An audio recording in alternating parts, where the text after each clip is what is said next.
Hai, berjumpa lagi dengan saya, Clara. Saya akan membawakan satu lagu pujian. Aku mau jadi milikmu, ajarlah, ajarlah.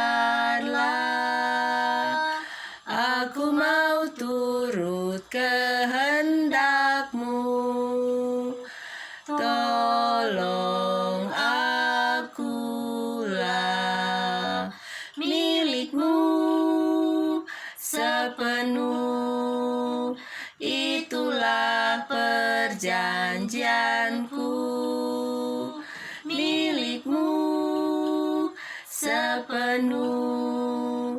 Sekarang aku milikmu, sekarang aku milikmu, milikmu.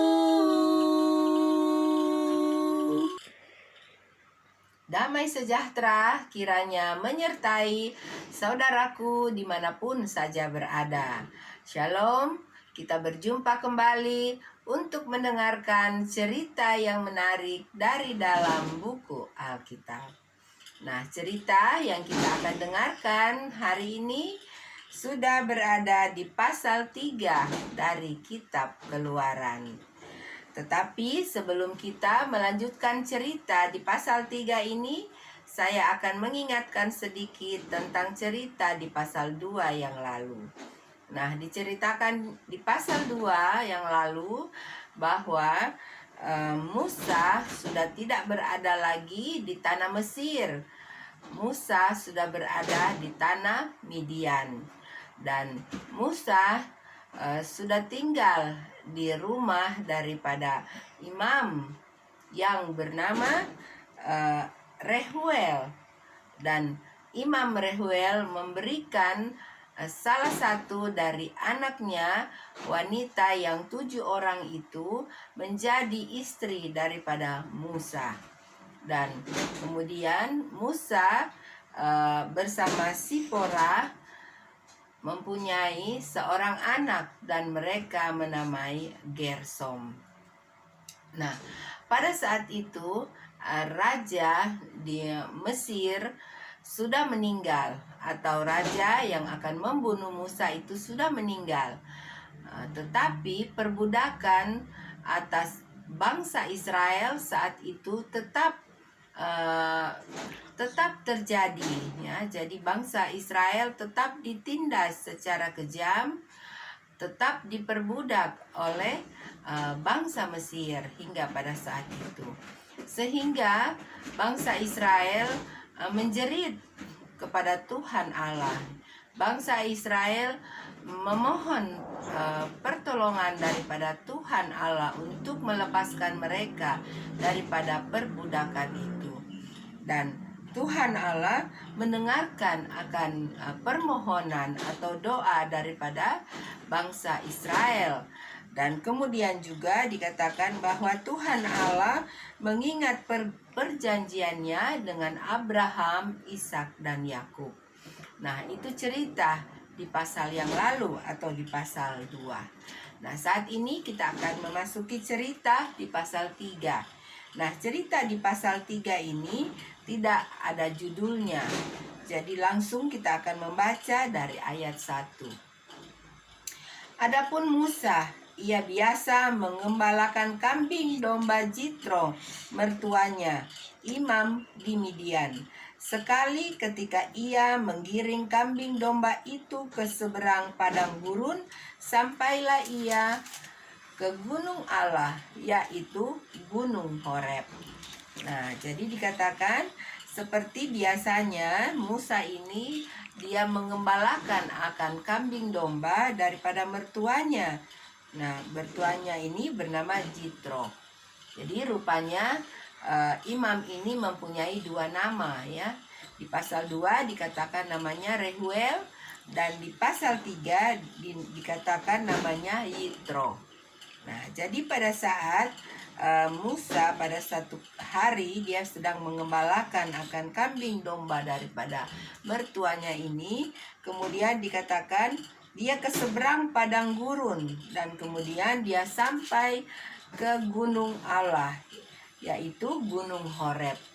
Nah, apakah yang terjadi di atas Gunung Horeb ini? Kita akan mengikuti akan ceritanya. Kita baca dari ayat 2. Lalu malaikat Tuhan menampakkan diri kepadanya di dalam nyala api yang keluar dari semak duri. Lalu ia melihat dan tampaklah semak duri itu menyala, tetapi tidak dimakan api. Musa berkata, "Baiklah aku menyimpang ke sana untuk memeriksa penglihatan yang hebat itu. Mengapakah tidak terbakar semak duri itu?" Nah, jadi pada saat Musa berada di atas gunung Horeb itu, dia melihat sesuatu hal yang ajaib ya, yang terjadi, yaitu dikatakan ada semak duri yang terbakar, menyala, tetapi duri-durinya atau semak duri itu tidak hangus ya, atau tidak terbakar. Jadi ada nyala api di tengah-tengah semak duri, tetapi durinya tidak terbakar. Nah, itu mengherankan Musa. Nah, dia suka untuk pergi ke sana untuk melihat lebih dekat kira-kira apa gerangan yang terjadi di dalam semak itu. Nah, kita lihat di ayat selanjutnya. Ketika dilihat Tuhan bahwa Musa menyimpang untuk memeriksanya, berserulah Allah dari tengah-tengah semak duri itu kepadanya, "Musa, Musa," dan dia menjawab, "Ya Allah." Lalu ia berfirman, "Janganlah datang dekat-dekat, tanggalkanlah kasutmu dari kakimu, sebab tempat di mana engkau berdiri itu adalah tanah yang kudus." Lagi ia berfirman, "Akulah Allah ayahmu, Allah Abraham, Allah Ishak dan Allah Yakub." Lalu Musa menutupi mukanya sebab ia takut memandang Allah. Nah, jadi setelah Tuhan Allah melihat bahwa Musa akan pergi lebih dekat lagi kepada semak belukar yang menyala itu, maka segera dia memanggil akan Musa. Jadi Tuhan Allah memanggil Musa, "Musa, Musa." Tuhan Allah mengatakan, "Jangan datang dekat-dekat, ya. Tanggalkanlah kasutmu," dikatakan, "dari kakimu, sebab tempat di mana engkau berdiri itu adalah tanah yang kudus." Nah, kemudian Tuhan Allah memperkenalkan dirinya kepada Musa. Tuhan Allah mengatakan, "Akulah Allah ayahmu, Allah Abraham dan Allah Ishak dan Allah Yakub." Nah, selanjutnya di ayat 7. Dan Tuhan berfirman, "Aku telah memperhatikan dengan sungguh kesengsaraan umatku di tanah Mesir, dan aku telah mendengar seruan mereka yang disebabkan oleh pengerah-pengerah mereka. Ya, aku mengetahui penderitaan mereka. Sebab itu aku telah turun untuk melepaskan mereka dari tangan orang Mesir dan menuntun mereka keluar dari negeri itu ke suatu negeri yang baik dan luas, suatu negeri yang berlimpah-limpah susu dan madunya, di tempat orang Kanaan, orang Het, orang Amori, orang Feris, orang Hevi, dan orang Yebus." Nah, jadi Tuhan Allah kemudian melanjutkan perkataannya. Tuhan Allah mengatakan bahwa Tuhan sudah melihat akan kesengsaraan daripada bangsa Israel atau umat Tuhan pada saat itu, dan Tuhan sudah mendengarkan akan doa mereka yang mereka ingin untuk mereka dilepaskan daripada perbudakan itu. Oleh sebab itu Tuhan turun sendiri untuk melepaskan mereka daripada orang Mesir. Nah, itu yang dikatakan oleh Tuhan Allah. Dan Tuhan juga akan membawa bangsa Israel keluar dari Mesir menuju ke satu negeri yang baik, yang luas, suatu negeri yang berlimpah-limpah susu dan madunya. Dikatakan ke tempat orang Kanaan, orang Het, orang Amori, orang Feris, orang Hevi, dan orang Yebus.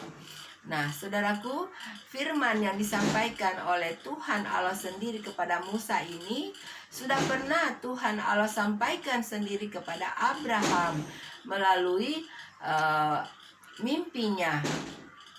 Itu diceritakan di dalam kitab Kejadian pasal 15. Nah, saudaraku, apabila saudaraku ingin untuk mendengarkannya kembali, boleh silahkan membaca di kitab Kejadian pasal 15. Nah, di situ sudah dikatakan oleh Tuhan Allah kepada Abraham bahwa keturunannya yang keempat mereka akan kembali untuk kembali ke tanah Kanaan, ya.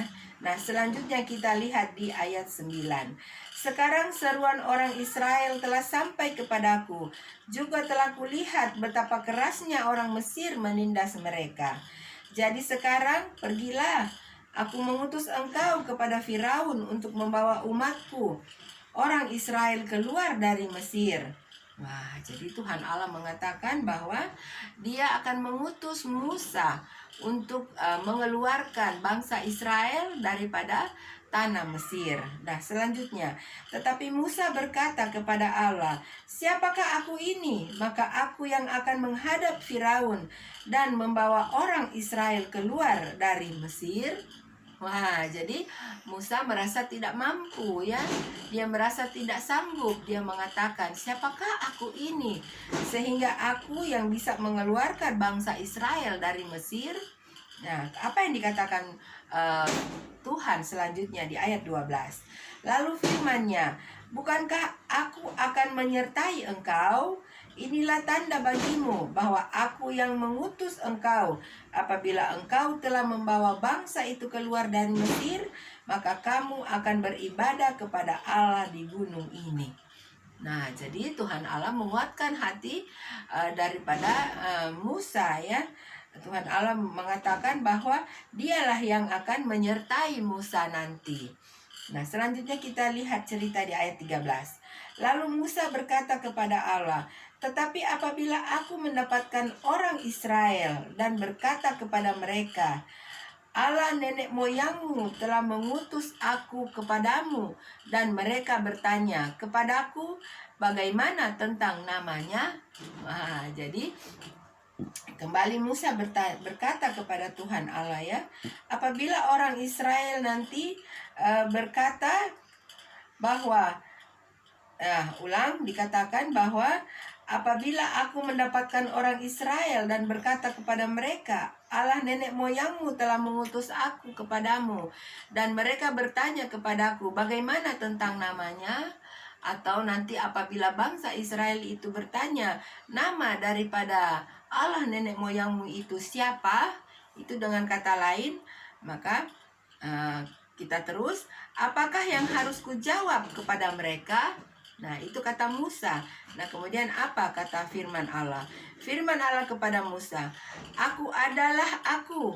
Lagi firman-Nya, "Beginilah kau katakan kepada orang Israel itu, Akulah aku telah mengutus aku kepadamu."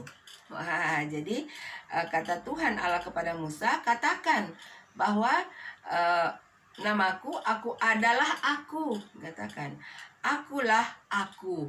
Nah, itulah yang engkau harus katakan kepada bangsa Israel. Nah, selanjutnya berfirmanlah Allah kepada Musa, "Beginilah kau katakan kepada orang Israel, Tuhan Allah nenek moyangmu, Allah Abraham, Allah Ishak, dan Allah Yakub telah mengutus aku kepadamu.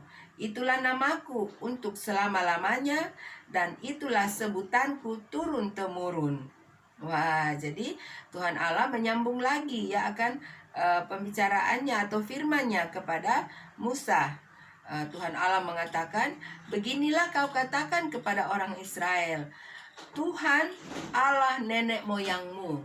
Nah, jadi dikatakan bahwa yang berbicara ini adalah Tuhan Allah nenek moyangmu, ya. Jadi dikatakan, itulah namaku untuk selama-lamanya, dan itulah sebutanku turun-temurun. Jadi nama atau sebutan daripada Allah adalah Tuhan Allah, ya. Jadi kita kalau menyebutnya harus lengkap, ya, Tuhan Allah, karena itulah nama daripada pencipta langit dan bumi, ya. Kemudian di ayat 16, "Pergilah, kumpulkanlah para tua-tua Israel dan katakanlah kepada mereka, Tuhan Allah nenek moyangmu, Allah Abraham, Ishak dan Yakub telah menampakkan diri kepadaku serta berfirman, Aku sudah mengindahkan kamu, juga apa yang dilakukan kepadamu di Mesir. Nah, jadi Tuhan Allah berfirman kepada Musa bahwa pergilah kumpulkan para tua-tua Israel dan kemudian katakan kepada mereka bahwa Tuhan Allah dikatakan akan menyertai engkau, dikatakan ya, aku telah mengindahkan kamu juga apa yang dilakukan kepadamu di Mesir. Artinya katakan kepada para tua-tua Israel bahwa Tuhan Allah sudah mendengarkan akan permohonan mereka agar mereka terlepas daripada perbudakan pada saat itu. Nah, selanjutnya ayat 17. Jadi aku telah berfirman, aku akan menuntun kamu keluar dari kesengsaraan di Mesir menuju ke negeri orang Kanaan, orang Het, orang Amori, orang Feris, orang Hevi, dan orang Yebus, ke suatu negeri yang berlimpah-limpah susu dan madunya. Jadi diulang lagi ya. Jadi Tuhan Allah ulang lagi kepada Musa apa yang dia harus katakan kepada para tua-tua daripada bangsa Israel. Nah, selanjutnya ayat 18. Dan bila mana mereka mendengarkan perkataanmu, maka engkau harus beserta para tua-tua Israel pergi kepada Raja Mesir, dan kamu harus berkata kepadanya, Tuhan Allah orang Ibrani telah menemui kami. Oleh sebab itu izinkanlah kiranya kami pergi ke padang gurun 3 hari perjalanan jauhnya untuk mempersembahkan korban kepada Tuhan Allah kami. Nah, jadi kata Tuhan Allah kepada Musa lagi bahwa apabila engkau sudah bersama-sama dengan para tua-tua bangsa Israel, kamu harus pergi ke Raja Mesir, dikatakan. Pergi kepada Raja Mesir dan kamu harus katakan bahwa izinkanlah kiranya kami pergi ke padang gurun 3 hari perjalanan jauhnya untuk mempersembahkan korban kepada Tuhan Allah kami. Nah, jadi itu yang harus Musa dan para tua-tua katakan apabila mereka sudah berada di depan Raja Mesir. Nah, selanjutnya kita lihat di ayat 19. Tetapi aku tahu bahwa Raja Mesir tidak akan membiarkan kamu pergi kecuali dipaksa oleh tangan yang kuat. Tetapi aku akan mengacungkan tanganku dan memukul Mesir dengan segala perbuatan yang ajaib yang akan kulakukan di tengah-tengahnya. Sesudah itu ia akan membiarkan kamu pergi. Nah, tetapi ada satu pesan juga yang dikatakan oleh Tuhan Allah kepada Musa bahwa Raja Mesir itu tidak segampang itu untuk mengeluarkan bangsa Israel daripada tanah Mesir. Tuhan Allah mengatakan kecuali dipaksa oleh tangan yang kuat. Ya. Jadi Tuhan Allah juga akan membuat akan tanda-tanda yang ajaib atas tanah Mesir ini, ya, sehingga baru Raja Mesir ini bisa dapat mengeluarkan akan bangsa Israel pada saat itu. Nah, selanjutnya di ayat 21. Dan aku akan membuat orang Mesir bermurah hati terhadap bangsa ini, sehingga apabila kamu pergi, kamu tidak pergi dengan tangan hampa, tetapi tiap-tiap perempuan harus meminta dari tetangganya dan dari perempuan-perempuan yang tinggal di rumahnya barang-barang perak dan emas dan kain-kain yang akan kamu kenakan kepada anak-anakmu lelaki dan perempuan. Demikianlah kamu akan merampasi orang Mesir itu.